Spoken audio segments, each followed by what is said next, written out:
This is all the information that a liquor store actually needs from your Ontario driver's license when you purchase alcohol. This is usually all that a post office needs from it when you pick up a package. And yet, when your card is swiped through a reader, all of the personal information on it can be captured and held within that store's database and, potentially, transferred to other companies' databases. A group of us researchers connected with the ID lab at the University of Toronto are looking into ways to correct such privacy problems with everyday use of ID cards. On December 13, 2010, the ID lab convened a group of graduate students at the Bain Center to discuss why people should be concerned about this practice of turning over excessive amounts of personal information and what to do about it. Professor Andrew Clement proposed an idea called the Proportionate ID digital wallet. Rather than routinely turning over fully identifying data, the device would reveal identity information only in proportion to what is actually needed.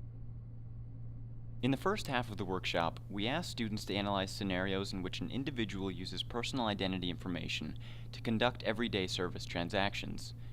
They considered questions such as, where does this take place? Who asks for the ID? Why do they need the information? And what is the response of the ID holder?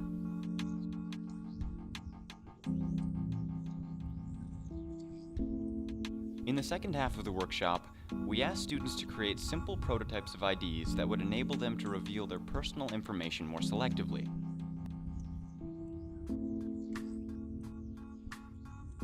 Students then used their low-fidelity prototypes to explain their ideas and facilitate discussion. The idea of having either a specialized device or using your phone or your iPod to show some kind of information, and we have the mock-up here.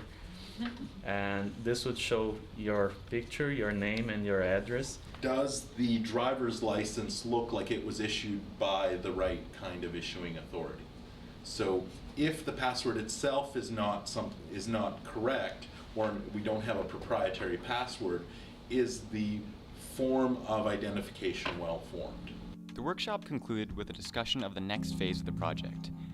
We will test ID card overlays to ethnographic fieldwork in public sites, such as liquor stores and post offices. Yeah, and it's really interesting. I've been walking around with my ID and striking conversation with people, and people are really interested in general. Usually information requesters are just regular people doing their job, and they're interested in seeing a new form of ID and sort of, remembering their own stories about, I had a conversation with somebody at the pool at U of T who was handing out towels.